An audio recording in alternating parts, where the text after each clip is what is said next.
Okay, what I'm going to do next is, this is a 600 mesh soft back diamond wheel. I'm going to smooth off the lines that I left by using the flat file or flat diamond file. Get this thing spinning. And I'm really not pushing very hard. Pushing minimum.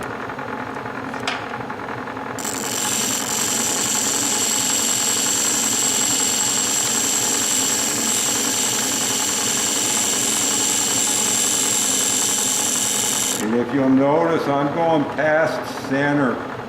What I'll try to do is get it where I'm almost down to this edge right above that aluminum there.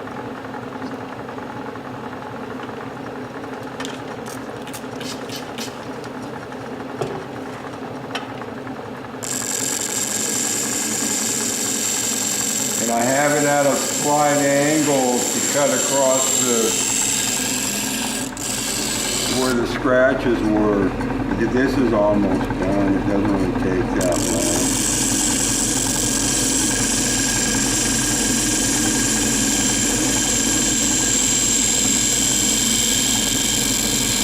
One more run, and then we'll check it out.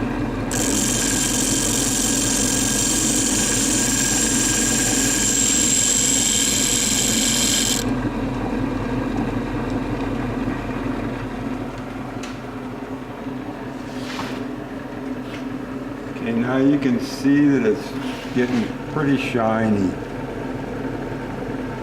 Okay, I just checked that with this loop, and all the scratches weren't quite out of it, so I'll just get it a little bit more.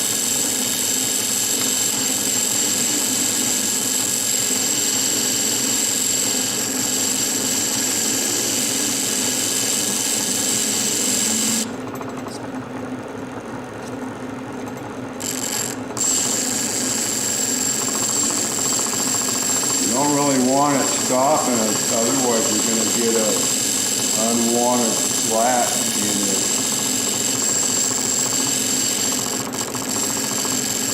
Okay, I'm going to check it again.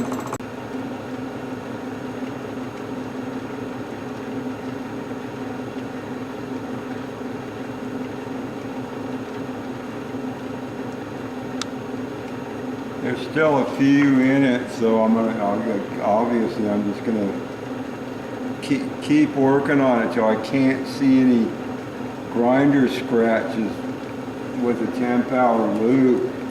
A lot of people make the mistake of just going with their naked eye, and then when they get to the final, what they think is a finished product, they start seeing scratches everywhere.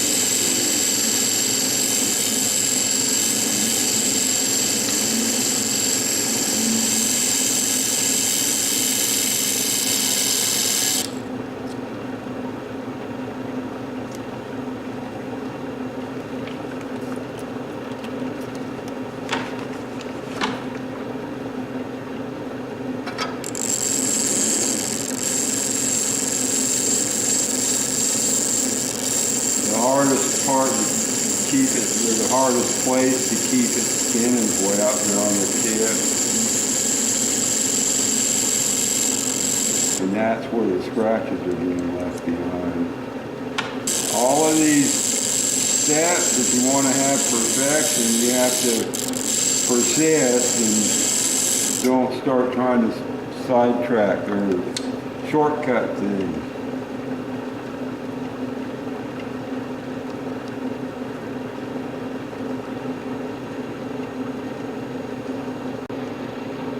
Still a few spots, which is all right. They're almost gone.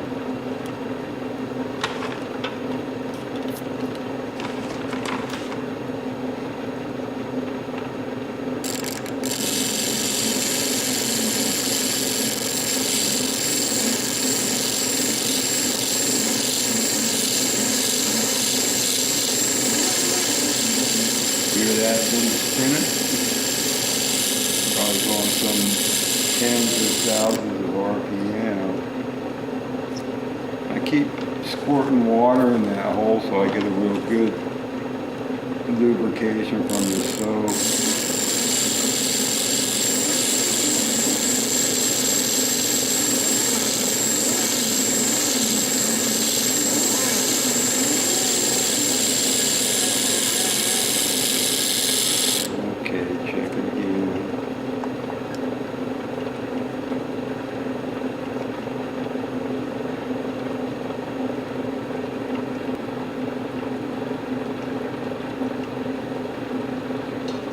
Okay, there's still, okay, now that I have this smoothed out to 600, I've made sure that there's minimal scratches. There's one or two still left in here, but you notice how it's getting really nice and smooth and shiny. And I'm gonna now go to a 1200 diamond. And okay, unfortunately, this is an old wheel, so it's got a high spot on it. I can still go ahead and pull it off, but it's going to be bouncing a lot.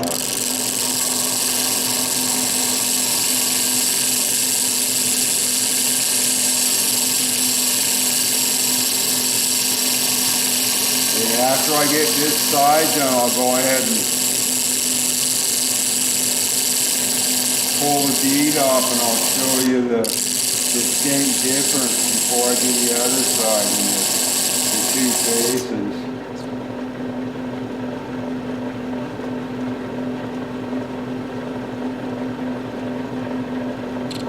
Oops.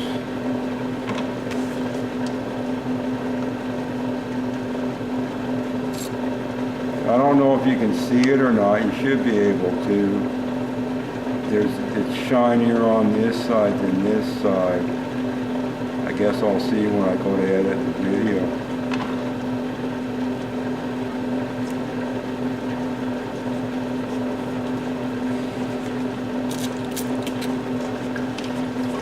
Okay, here we go.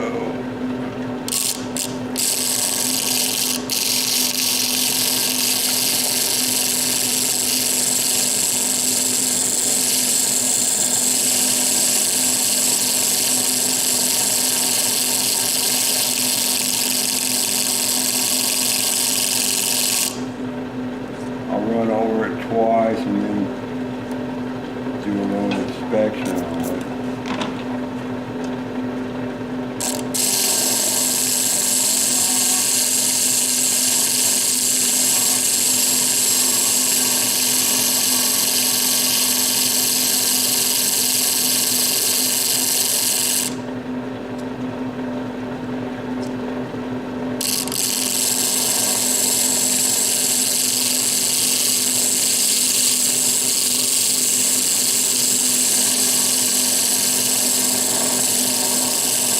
You notice that I always go past center, otherwise you're going to end up having some weird peak in the middle of your bead.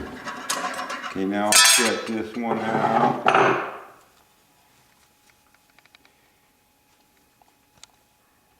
Again with the loop. All the scratches should be gone now.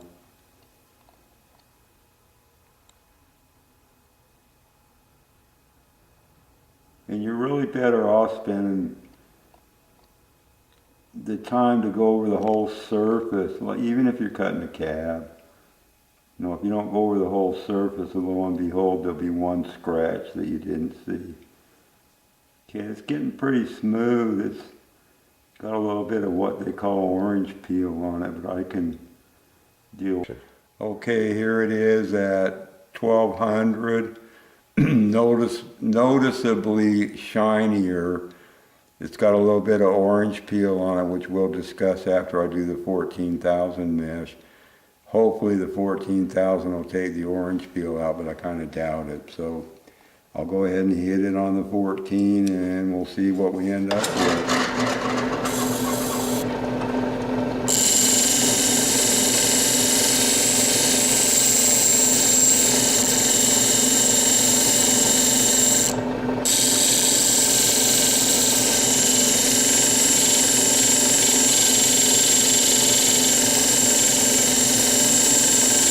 Because this is such a fine grit size or mesh size, whichever you choose to call it, it's really difficult to keep it spinning, especially when you get out towards the end.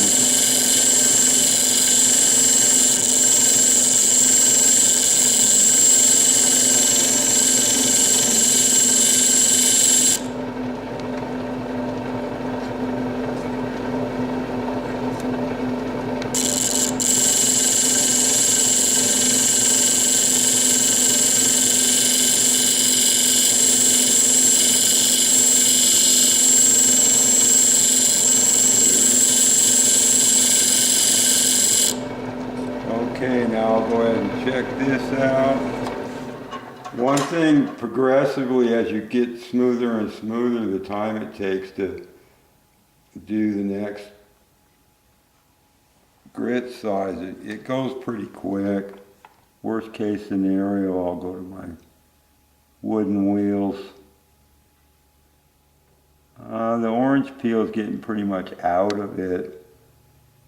It's got a few scratches in it though, which if I was lazy I'd go ahead and leave them in there, but because I'm so picky I'd be playing with this bead with my fingers and feel those scratches.